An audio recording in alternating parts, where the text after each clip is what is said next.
और एक बड़ी खबर इस वक्त आ रही है। कोलकाता के स्टैंड रोड पर एक बहुमंजिला इमारत में आग लग गई है। ये आग इमारत की 13वीं मंजिल पर लगी है, जिसमें 9 लोगों की मौत हो गई है। आग कल शाम 6:10 पर लगी, जिसके बाद दमकल के कर्मचारी वहां पर पहुंचे और आग बुझाने की मशक्कत शुरू की, जिसमें 4 दमकल कर्मियों की तक मौत हो गई है।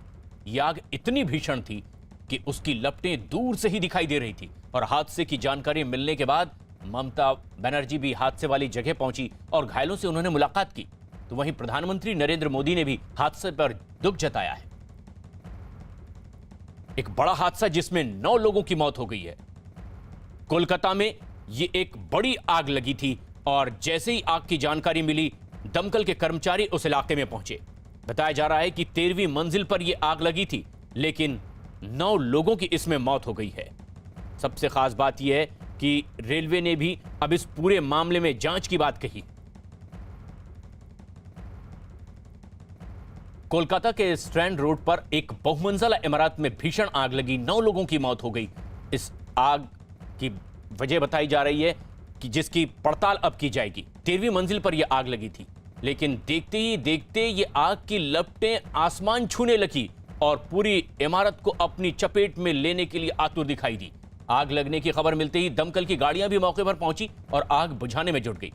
आग की वजह से पूरे इलाके में आसपास गाड़ियों की आवाजाही भी रोक दी गई है। हालांकि बाद में इमारत के अंदर की लिफ्ट से ही 5 शव भी बरामद हुए हैं, जबकि 2 शव लिफ्ट के बाहर मिले हैं। हादसे में 4 दमकल कर्मी, 2 रेलवे के कर्मचारी और 1 कोलकाता पुलिस का जवान भी इसमें शामिल है, जिनकी मौत हुई है।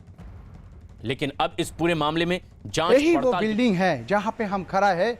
बिल्डिंग के 13 फ्लोर, अभी जो टॉप फ्लोर है वहां पे जहां पे आग लगा था कल शाम को, सोमवार शाम को जो आग लगा था, यहीं पे 9 लोगों का डेड बॉडी मिला है, जहां से 4 दमकल कर्मी हैं। और पूरा बिल्डिंग अभी जो ऐसे हालत है, कोई नहीं बोल सकेंगे ये से काम हो रहा था कल। अभी भी हमारा पीछे जो दिख रहा है, यहाँ पे आग जल रहा है। अभी ऐसे ही बहुत जाएगा जो पॉकेट फायर है। हम कैमरा पर्सन शशि जी को बोलेंगे दिखाने के लिए। अभी भी पॉकेट फायर जल रहा है इधर से, क्योंकि ये जो कागज़ है, पेपर्स वर्क कर रहा था, ऑफिस का जो पेपर्स है, यही पेपर्स अभी जल रहा है जगह जगह पे। अभी भी इतना धुआं है और बिल्डिंग का कोलैप्स होने का भी एक डर है। हम लोग बहुत ऊपर आ गया, क्योंकि 13 फ्लोर में ही आग लगा था।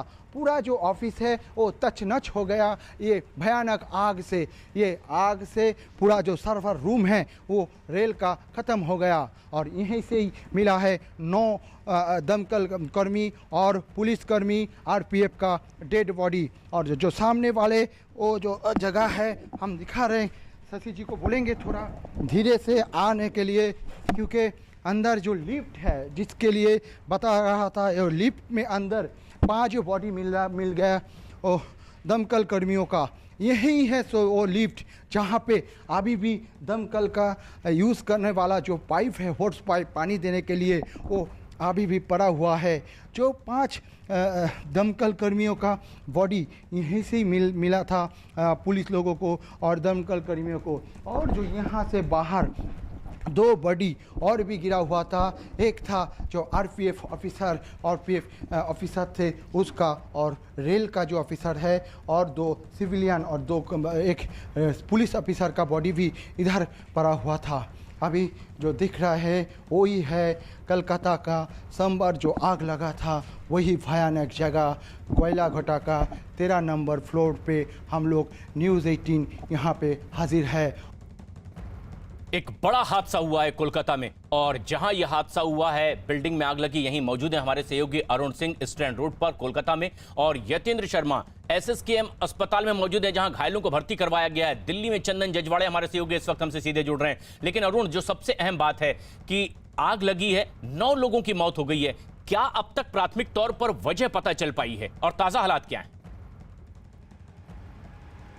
देखिए, सबसे पहले तो मैं आपको तस्वीरें दिखाता हूं। रेलवे की जो बिल्डिंग है उसकी 13वीं मंजिल पर आग लगी थी। आग पर तो पूरी तरह से काबू पा लिया गया है, लेकिन कहा यह जा रहा है कि कूलिंग की जा रही है पूरे बिल्डिंग की, क्योंकि कल जब आग लगी थी तो पूरे बिल्डिंग में धुआं फैल गया था। और जो फायर कर्मियों की मौत हुई है वो इसलिए हुई थी क्योंकि लिफ्ट से वो 13वीं मंजिल तक चले गए थे। गलती उनसे वो हो गई कि 2 मंजिल पहले उनको रुकना चाहिए था, लेकिन वहाँ पर नहीं रुक पाए और सुबह से इस पूरी बिल्डिंग को सील कर दिया गया है। हमारे साथ देवतानु जी हैं जो फायर ऑफिसर हैं यहाँ के, और क्या कुछ हुआ था, क्यों हुआ, सारी जानकारी देंगे। देवतानु जी, न्यूज़ 18 इंडिया पर पहले तो मैं आपसे ये जानना चाहता हूँ कि किस तरह से आग लगी और क्या आग पूरी तरह बुझा ली गई है, इस समय क्या अंदर हो रहा है?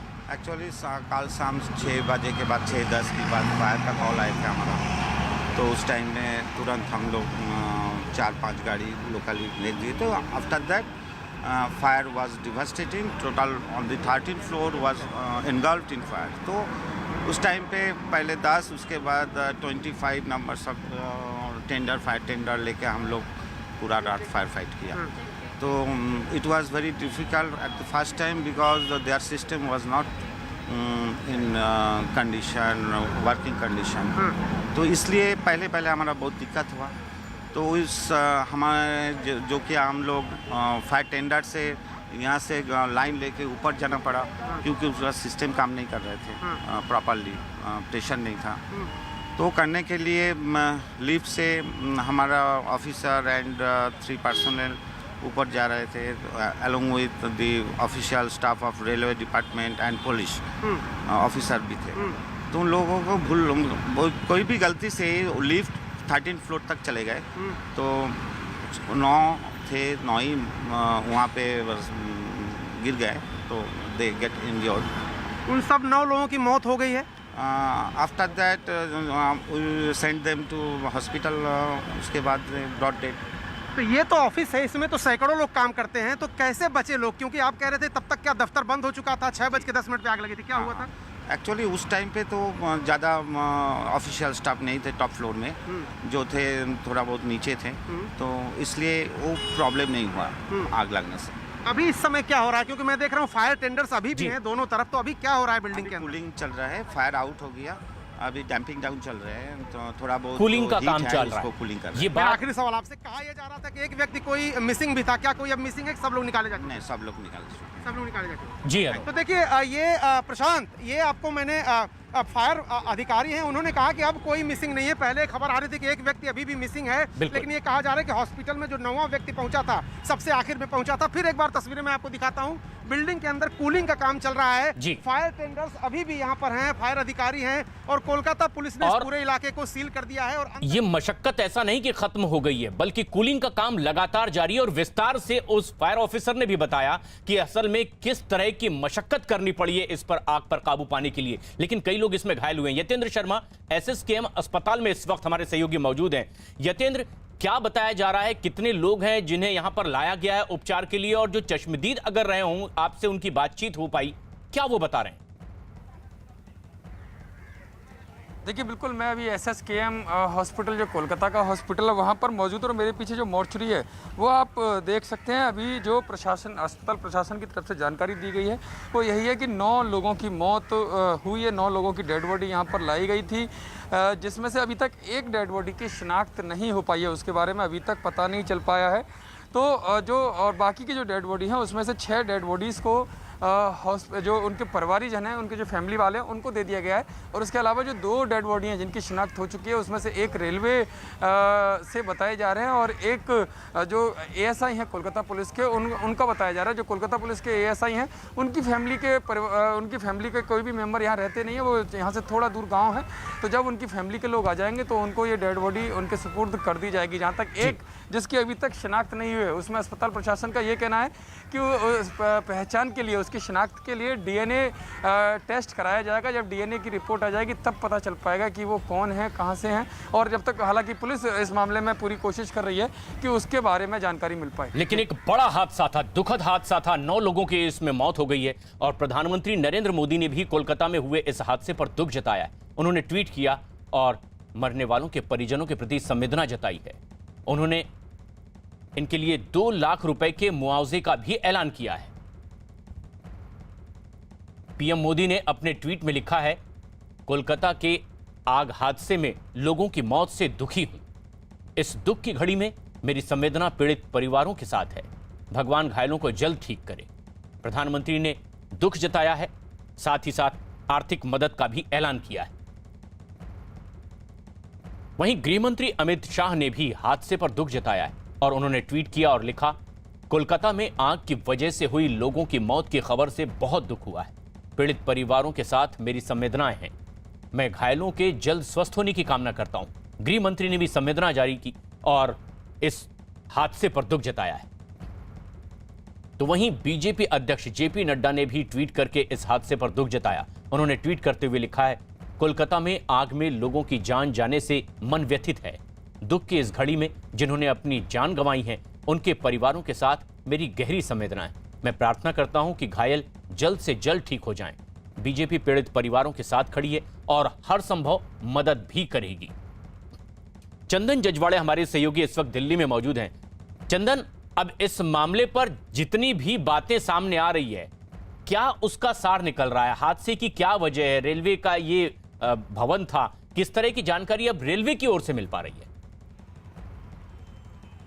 देखिए, रेलवे का भवन था, रेलवे के कई सारे जो अलाइड ऑफिसेज होते हैं वो यहाँ पर थे। सबसे बड़ी बात है कि जो पीआरएस सिस्टम होता है प्रशांत, जहाँ पर रिजर्वेशन का सारा डेटा होता है, उससे जुड़ी कंपनी क्रिस है जो कि भारतीय रेल के रिजर्वेशन सिस्टम को देखती है और उसके दफ्तर में हमेशा हाई कूलिंग होती है। कई सारे कॉपर वायर होते हैं, सॉफ्टवेयर से रिलेटेड कंप्यूटर्स होते हैं, इसलिए यहाँ पर बहुत ज्यादा सिक्योरिटी रखी जाती है क्योंकि थाउजेंड्स ऑफ करोड़ का ट्रांजैक्शन का डेटा यहाँ पर रखा जाता है। इसलिए यहाँ पर इक्विपमेंट्स होते हैं, उनको संभालने के लिए जो सारी चीजें व्यवस्था की जाती है, उन्हीं में से किसी एक में आग लगी। ये 13वीं मंजिल पर लगी। उसको बुझाने की कोशिश आरपीएफ ने जरूर की। जो आरपीएफ की तरफ से हमें जानकारी मिली है, आरपीएफ के एक जवान ने शुरुआती जब ये आग लगी थी तो बुझाने की कोशिश की, लेकिन उससे मामला नहीं संभला और ये आग फैलती गई। फिर फायर टेंडर बुलाया गया।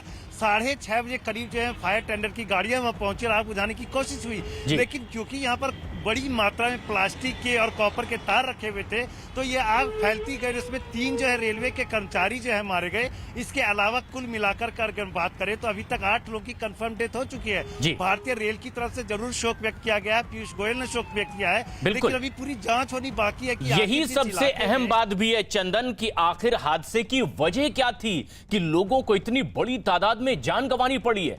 और इस मामले पर खुद रेल मंत्री पीयूष गोयल ने भी कोलकाता हादसे पर अपना दुख जताया है और हादसे में जान गंवाने वालों के परिवार वालों के प्रति अपनी संवेदना जाहिर की है। और इसी के साथ उन्होंने पूरे मामले की उच्च स्तरीय जांच कराए जाने की भी जानकारी दी है। ट्वीट के जरिए पीयूष गोयल ने लिखा, हादसे में जान गंवाने वाले 4 दमकल कर्मी समेत सभी 9 बहादुर लोगों के परिवार वालों के प्रति मेरी संवेदनाएं हैं।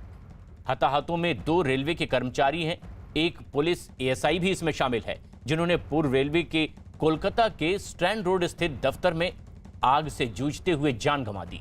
जीएम सहित रेलवे के सीनियर अधिकारी भी मौके पर मौजूद हैं और राहत बचाव के लिए राज्य सरकार के साथ मिलकर काम पूरा कर रहे हैं। हम सभी की सुरक्षा के लिए प्रतिबद्ध हैं।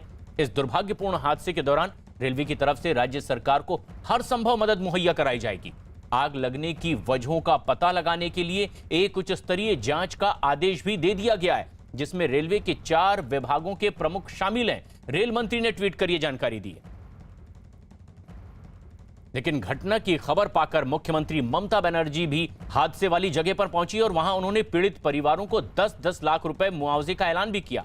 परिवार के एक सदस्य को नौकरी देने का भी ऐलान मुख्यमंत्री ममता बनर्जी ने किया है। इसके बाद ममता अस्पताल भी पहुंची, जहां शवों को लाया गया था। जिस इमारत में आग लगी थी उसमें पूर्व रेलवे और दक्षिण पूर्व रेलवे का जोनल ऑफिस भी है। साथ ही साथ वहां एक कंप्यूटराइज्ड टिकट बुकिंग सेंटर भी बनाया गया है, जो आग में बुरी तरह से क्षतिग्रस्त हुआ है।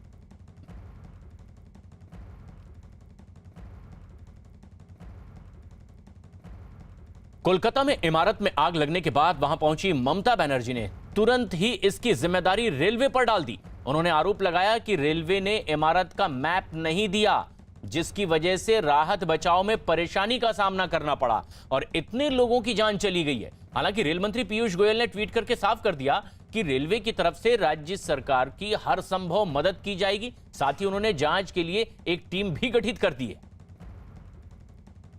रेलवे की पूरी टीम वहाँ पे थी। रेलवे के इतने ऑफिसर्स हैं, वहाँ के सारे ऑफिसर्स वहीं पर थे और कॉन्स्टेंटली वो सब लोग टच में थे और जो भी चीज़ की ज़रूरत थी वो कोशिश हो रही थी। तो हो सकता है कोई मैप इमीडिएटली अवेलेबल ना हो पाया हो, लेकिन पूरी तरह से वहाँ पे स्टाफ थे रेलवे की जो गाइड कर रहे थे। कूलिंग का काम जारी है, लेकिन अब इस पर राजनीतिक बयान भी सामने आ गए हैं। अरुण हमारे सहयोगी लगातार हमारे साथ बने हुए हैं, जहां यह हादसा हुआ है स्टैंड रोड पर ही मौजूद हैं। अरुण, ममता बनर्जी अब सीधे आरोप लगा रही है केंद्र सरकार पर, रेलवे विभाग पर, कि उन्होंने तो मैप ही नहीं दिया था और इसलिए भी इतनी ज्यादा दिक्कत पेश करनी पड़ी है। देखिए, ममता बनर्जी कल रात में यहाँ आई थी और यहाँ पर मुआयना करके वो गई हैं और उनका ये कहना था कि ये जो 13 मंजिल बिल्डिंग है जहाँ पर आखिरी फ्लोर पर आग लगी थी, फायर कर्मी वहाँ तक जाना चाहते थे, लेकिन 5वें फ्लोर तक धुआं इतना ज़बरदस्त भर गया था कि 5वें फ्लोर तक ज़्यादा लोग जब गए तो उसके ऊपर वो जा ही नहीं पा रहे थे, क्योंकि जब उन्होंने यहाँ के रेलवे के कर्मचारियों से नक्शा मांगा तो किसी ने नक्शा ही नहीं दिया। और फायर टेंडर्स को ये पता होना चाहिए कि सुरक्षित रास्ता कौन सा है, किस इलाके से हम जा सकते हैं, और वो बिल्डिंग का नक्शा मिलने पर ही पता चलता है। और जैसा कि फायर कर्मी कह रहे थे, शुरुआत में उनसे गलती हो चुकी थी कि 5 लोग एक ही लिफ्ट में ऊपर जाकर के आग बुझाना चाहते थे। अमूमन SOP ये है कि जिस मंजिल पे आग लगी उससे 2 मंजिल नीचे ही लिफ्ट को रोक देना चाहिए और वहां से सीढ़ियों के जरिए या फिर जो सुरक्षित रास्ता उसके जरिए जाना चाहिए। लेकिन इस बिल्डिंग की जहां तक बात है, इसमें 5वीं मंजिल तक इतना धुआं भर गया था कि उस समय शुरुआत में ही 5 फायर टेंडर्स ने यह कोशिश की कि हम लिफ्ट से 13वीं मंजिल तक चले जाएं और तुरंत जाके आग बुझाएं, और यही गलती उनसे हो गई। जैसे ही 13वीं मंजिल पर वो पहुंचे, आग की लपटों में घिर गया और वो जो लिफ्ट थी वो खुल ही नहीं पाई और उसके अंदर ही उन सब लोगों की डेथ हो गई। तो ममता बनर्जी सीधे आरोप लगा रही है केंद्र सरकार के मंत्रालय रेलवे पर। बिल्कुल, लेकिन ये एक दुखद घटना है कि 9 लोगों को इसमें जान गंवानी पड़ी है। भले ही अब आरोप लगाए जा रहे हैं, लेकिन चंदन जजवाड़े दिल्ली में मौजूद है हमारे सहयोगी। चंदन, क्या कहता है रेलवे का महकमा? अगर ममता बनर्जी जो मुख्यमंत्री है वो सीधे आरोप लगा रही हैं अब केंद्र सरकार पर और रेलवे पर कि मैप नहीं दिया गया, अगर दिया गया होता तो इससे बेहतर स्थिति होती, क्या जवाब दिया जा रहा है? देखिए, ममता बनर्जी का जो स्टेटमेंट है वो एक राजनीतिक आरोप है प्रशांत। जैसा कि मैंने पहले भी कहा कि ये बिल्डिंग हाई सिक्योरिटी वाली बिल्डिंग होती है। यहाँ पर जो रेलवे के अधिकारी होते हैं उनको भी अंदर आने के लिए पास और परमिशन की जरूरत होती है, क्योंकि यहाँ पर काफी सेंसिटिव डेटा रखे होते हैं। तो जो मैप यहाँ का होता है वो भी काफी सुरक्षित रखा होता है। रेलवे की तरफ से जांच के बाद पता चलेगा कि क्या फायर ऑफिसर्स को मैप दिया गया था या दिया नहीं गया था, तो किस वजह से नहीं दिया जा सका, वो मैप कहाँ रखा हुआ था। क्योंकि इस बिल्डिंग का मैप अगर सार्वजनिक हो जाए किसी तरह से तो ये काफी ज्यादा खतरा होता है, काफी सेंसिटिव मामला होता है। जो टाउट्स होते हैं रेलवे के उनकी नजर लगी होती है, जो साइबर माफिया होते हैं उनकी नजर लगी होती है। तो जो क्रीज की बिल्डिंग होती है, इमारत होती है जहाँ पर रिजर्वेशन का डेटा रखा होता है, वो काफी सुरक्षित और सेंसिटिव होता है। इसलिए ममता बनर्जी का आरोप फिलहाल भले ही राजनीतिक हो, जांच के बाद पता चलेगा कि क्या उनको समय पर मैप दिया गया था या नहीं दिया गया था। अभी रेलवे की तरफ से आधिकारिक तौर पर इस मुद्दे पर कोई जवाब नहीं आया है। इसका जवाब राजनीतिक चूंकि आरोप है तो रेल मंत्री या राजनीतिक पक्ष से ही आएगा। रेल अधिकारी इसका जवाब फिलहाल देने को तैयार नहीं है। तो अब आरोप प्रत्यारोप की सियासत भी हो रही है, लेकिन ये एक दुखद घटना जिसमें कि 9 लोगों की जान चली गई है। कोलकाता में आग लगने पर स्टैंड रोड पर यह हादसा हुआ, रेलवे की एक इमारत में। लेकिन अब खबर कोरोना की दहशत से जुड़ी। देश में कोरोना वैक्सीनेशन का दूसरा चरण जारी है। बावजूद इसके देश के कई हिस्सों में कोरोना फिर से रफ्तार पकड़ता नजर आ रहा है, और जिस तरह से कोरोना के मरीजों की संख्या देश भर में बढ़ती जा रही है, उसने कई राज्यों की सरकारों समेत केंद्र सरकार की भी चिंताएं अब और ज्यादा बढ़ा दी है। कोरोना की वैक्सीन आने के बाद से देश में धीरे धीरे हालात सामान्य हो रहे थे, और महाराष्ट्र में तेजी से बढ़ते मरीजों की संख्या ने एक बार फिर से सबके माथे पर चिंता की लकीरें खींच दी है। और इसी को लेकर कल महाराष्ट्र के मुख्यमंत्री उद्धव ठाकरे ने एक बैठक भी की है। राजस्थान सरकार भी कोरोना को लेकर अलर्ट मोड पर आ गई है, सख्ती बरती जा रही है। कर्नाटक में भी उधर कोरोना के मरीज लगातार बढ़ते चले जा रहे हैं। कोरोना के मामलों में अब 6 राज्यों में बढ़ोतरी तेजी से देखी जा रही है।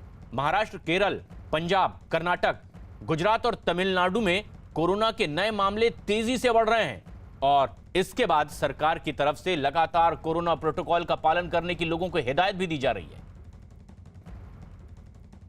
लेकिन एक के बाद एक महाराष्ट्र, केरल और पंजाब जैसे कुछ राज्यों में ये कोरोना के मामले तेजी से बढ़ते दिख रहे हैं। जहां देश ने एक राहत की सांस ली थी कि वैक्सीनेशन से अब हम इस पर लगाम लगाएंगे, वहीं कुछ राज्यों में कोरोना के मामले फिर तेजी से बढ़े।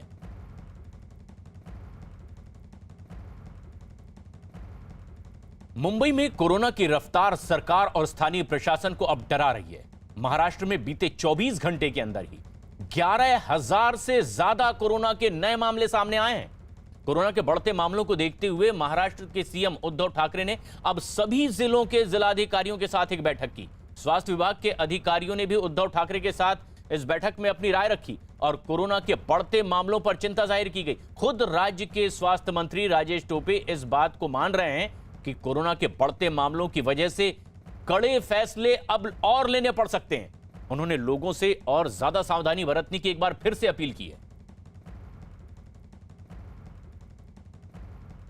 ऐसे में जबकि महाराष्ट्र में सबसे पहले तेजी से कोरोना के मामले बढ़ते दिखाई दिए, ऐसे में यह तब अहम है जब देश राहत की सांस ले रहा था कि अब वैक्सीनेशन शुरू हो चुका है और अब हम इस पर लगाम लगा लेंगे।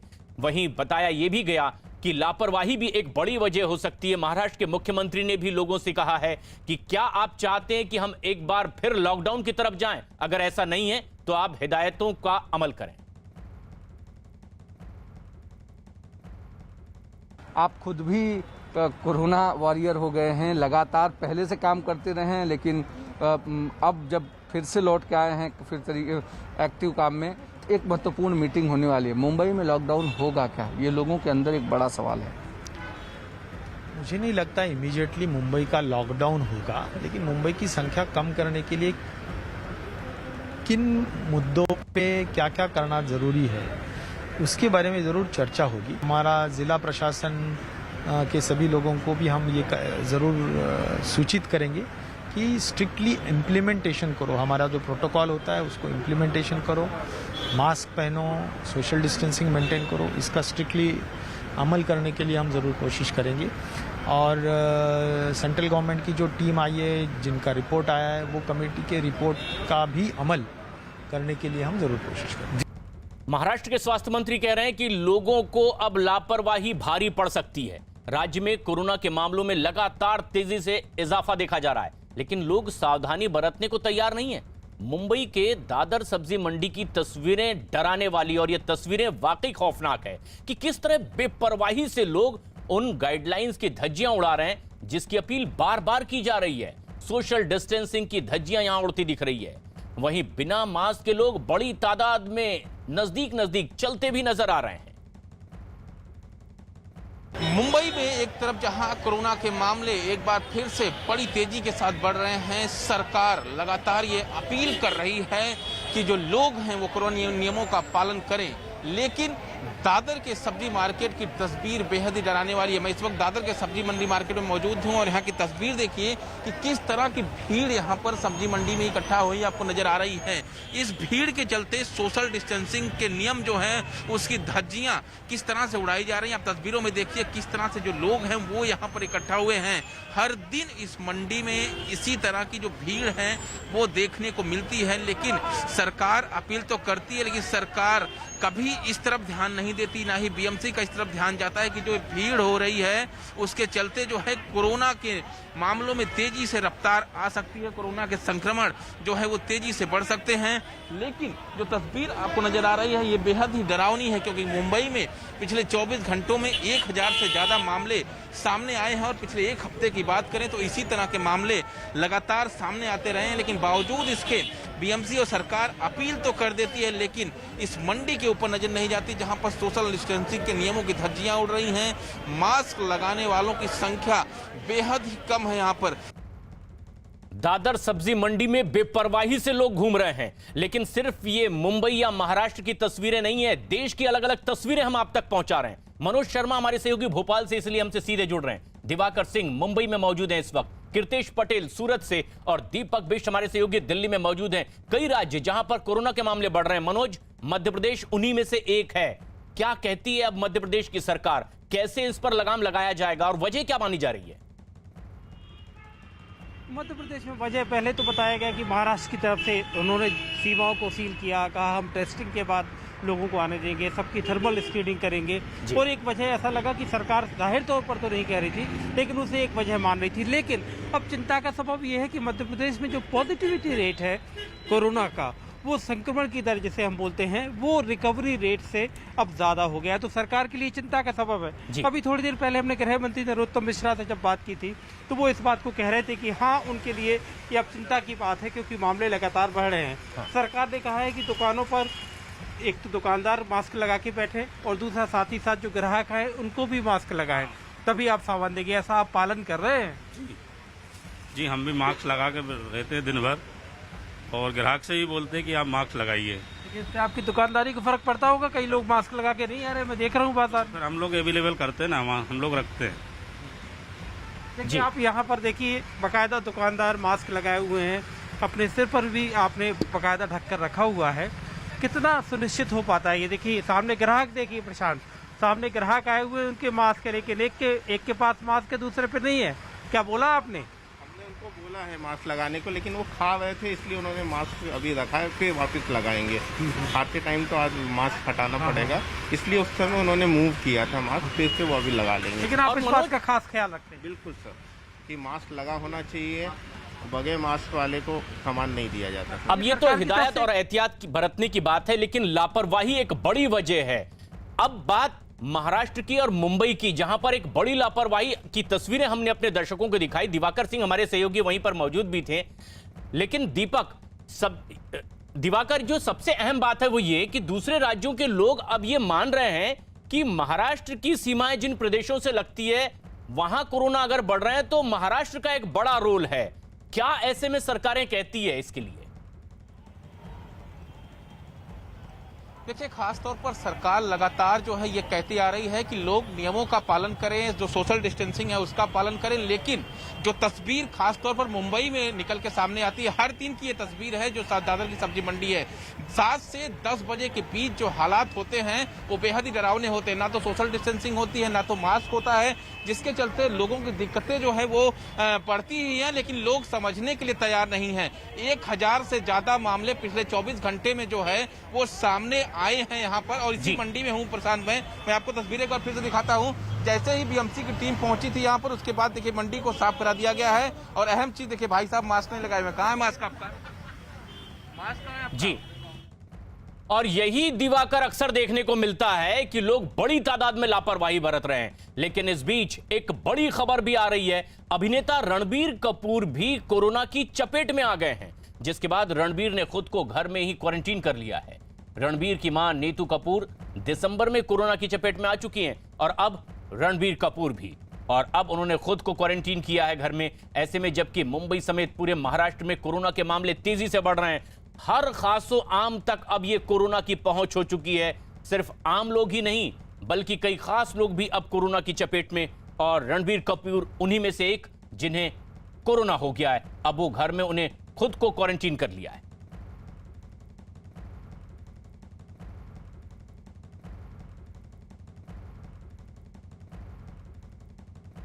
लेकिन मुंबई के पास ही ठाणे में भी कोरोना के मामले तेजी से बढ़ते देखे जा रहे हैं। शहर के 16 इलाकों में आंशिक रूप से लॉकडाउन भी लगा दिया गया है। 31 मार्च तक यहां आंशिक लॉकडाउन लगा हुआ है और एक होटल और दुकानें भी यहां तक बंद कर दी गई है। लोगों से घरों से कम बाहर निकलने की अपील की गई है। और कोरोना के खतरे को देखते हुए औरंगाबाद में 11 मार्च से 4 अप्रैल तक आंशिक लॉकडाउन लगाया गया है। गुजरात में भी कोरोना के मामले तेजी से बढ़ते चले जा रहे हैं। एक दिन में यहां कोरोना के 555 नए मरीज सामने आए हैं, जबकि एक मरीज की कोरोना की वजह से मौत भी हुई है। वहां कोरोना से अहमदाबाद, वडोदरा, सूरत सबसे ज्यादा प्रभावित इलाके हैं। अहमदाबाद में कोरोना के बढ़ते मामलों को देखते हुए नगर निगम ने भी सख्ती बरतनी शुरू कर दी है और सोशल डिस्टेंसिंग के नियमों का पालन न करने की वजह से अहमदाबाद नगर निगम के कई इलाकों में दुकानों को रात 8 बजे के बाद बंद करने के आदेश भी दे दिए गए हैं। कीर्तिश पटेल हमारे सहयोगी सूरत से इस वक्त हमसे सीधे जुड़ रहे हैं। कीर्तिश, जिस तरह की खबर आ रही है अहमदाबाद से, क्या सूरत में भी कमोबेश इसी तरह की लापरवाही देखी गई और यही वजह है? क्या सरकार की ओर से बताया गया है?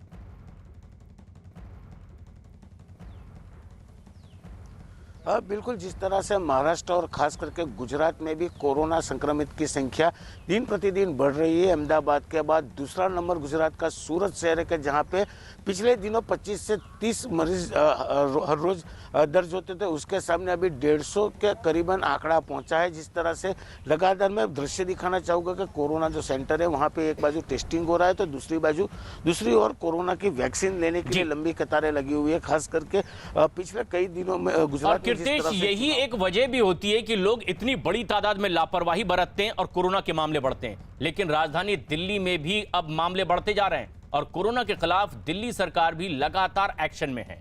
अब आपको दिखाते हैं दिल्ली में कोरोना के खिलाफ किस तरह से चालान काटा जा रहा है। पुलिस लोगों पर सख्ती बरत रही है। दिल्ली में मास्क न पहनने पर 74 चालान काटे गए हैं। मास्क न पहनने पर अब तक के 5,18,719 चालान काट दिए गए हैं। दिल्ली में मास्क न पहनने पर पहले तो 2,000 रुपए चालान था, लेकिन दिल्ली में थूकने पर अब तक के 3,421 चालान काटे गए। दीपक बिष्ट हमारे सहयोगी इस वक्त हमसे सीधे जुड़ रहे हैं। दीपक, सख्ती तो बढ़ती जा रही है, चालान पर चालान काटे जा रहे हैं, इसके बावजूद क्या मामलों पर लगाम लगाई जा रही है इतनी सख्ती से? देखिए प्रशांत, जिस तरह से हम कहेंगे कि कोरोना अभी भी जो है पूरी तरह से खत्म नहीं है और इसको लेकर लोगों को सावधान रहना होगा। इस वक्त हम दिल्ली के दिलशाद गार्डन में, क्योंकि जो आंकड़े इतने पिछले समय से आ रहे हैं, दिल्ली पुलिस का आंकड़ा आपने बताया 5,18,000, लगभग 800 के आसपास चालान दिल्ली पुलिस काट चुकी है। सिविल डिफेंस की टीम यहाँ पर है और सिविल डिफेंस के लोग जो हैं लगातार यहाँ पर खड़े होकर चालान प्रक्रिया को रोजाना की तरह अपनाते हैं, क्योंकि लोगों को समझाना भी जरूरी है, साथ ही लोगों को ये बताना है कि ये खत्म नहीं हुआ है। यहाँ पर अधिकारी हैं जिनकी देखरेख में चालान काटे जाते हैं। सर, आप लगातार यहाँ पर चालान काटते हैं, किस तरह से लोगों को इस तरह से आप बताते हैं उनको? आप नहीं बताते? देखिए, ये ड्राइव जो है चालान की चलते हुए कई महीने हो गए हैं, लेकिन पब्लिक के अंदर अवेयरनेस है, बट उतनी अवेयरनेस नहीं है। आप देख रहे होंगे आजकल फिर से केसेस बहुत ज्यादा तेजी से बढ़ रहे हैं। और दीपक, जो अधिकारी कह रहे हैं यही बात सबसे प्रमुख है कि लोगों की लापरवाही एक बड़ी वजह बन रही है कोरोना मामलों के बढ़ाने पर। और एक बड़ी खबर अब उत्तराखंड से। उत्तराखंड के मुख्यमंत्री त्रिवेंद्र सिंह रावत दिल्ली में बीजेपी अध्यक्ष जेपी नड्डा और उत्तराखंड के सांसद अनिल बलूनी से मुलाकात के बाद आज देहरादून लौट रहे हैं। और इस बीच विक्रांत यादव की खबर के मुताबिक आज देहरादून में विधायक दल की बैठक भी बुलाई जा सकती है। हालांकि बीजेपी के विधायक मुन्ना सिंह चौहान ने विधायक दल की बैठक बुलाए जाने की खबरों को खारिज कर दिया है। साथ ही साथ दावा किया है कि मुख्यमंत्री त्रिवेंद्र सिंह रावत की कुर्सी को कोई खतरा नहीं है और वो मजबूती से मुख्यमंत्री पद पर बने हुए हैं।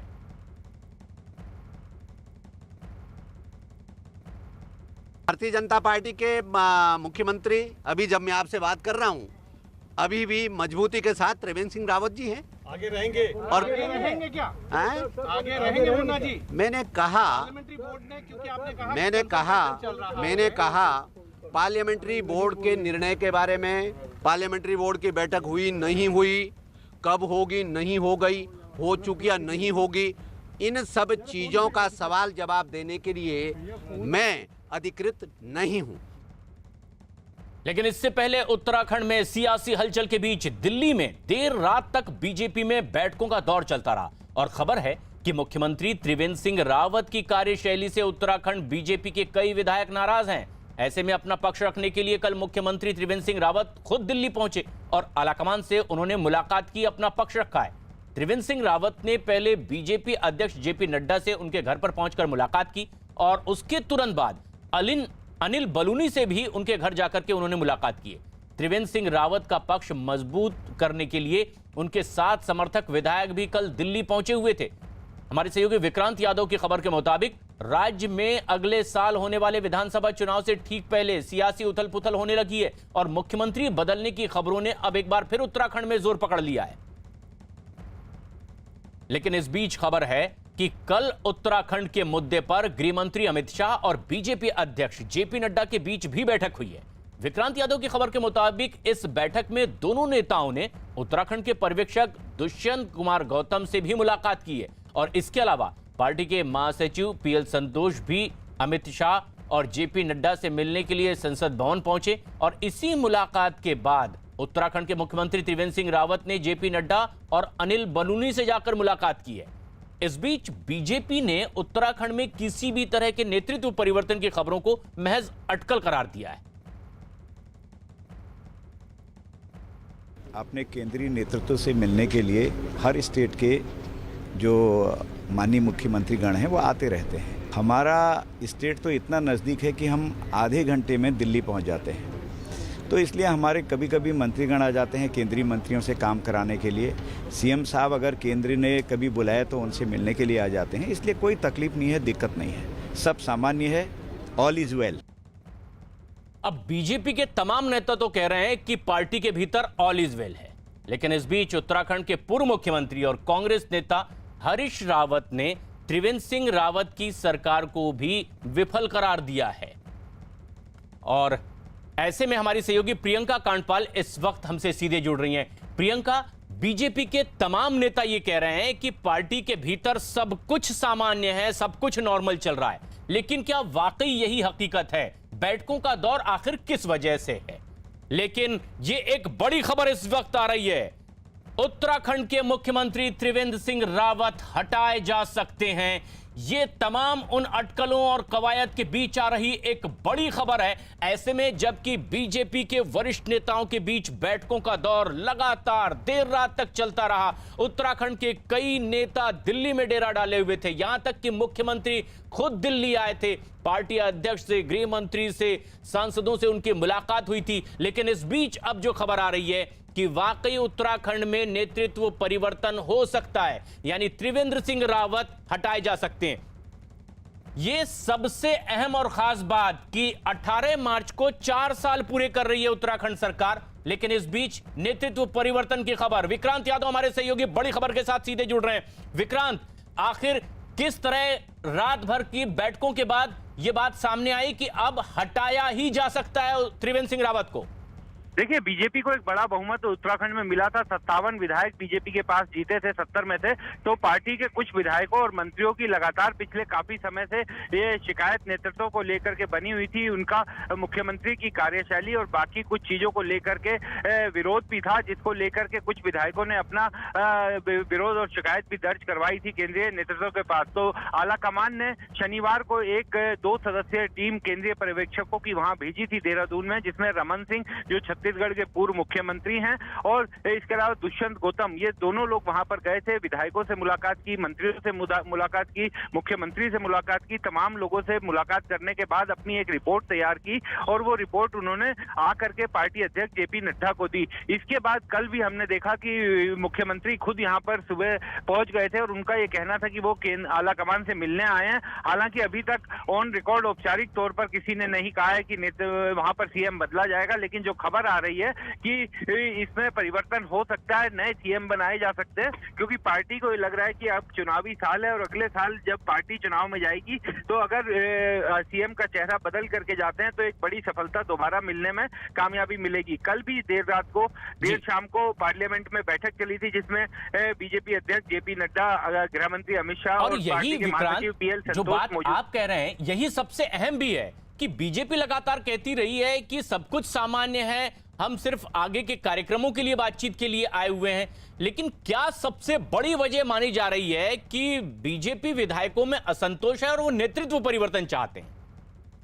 कार्यशैली को लेकर के भी विधायकों में असंतोष आता है और उसके बारे में आला कमान को वो अपनी बात बताते हैं और अगर आला कमान को कोई बात सही लगती है तो उसके मुताबिक फैसला लिया जाता है।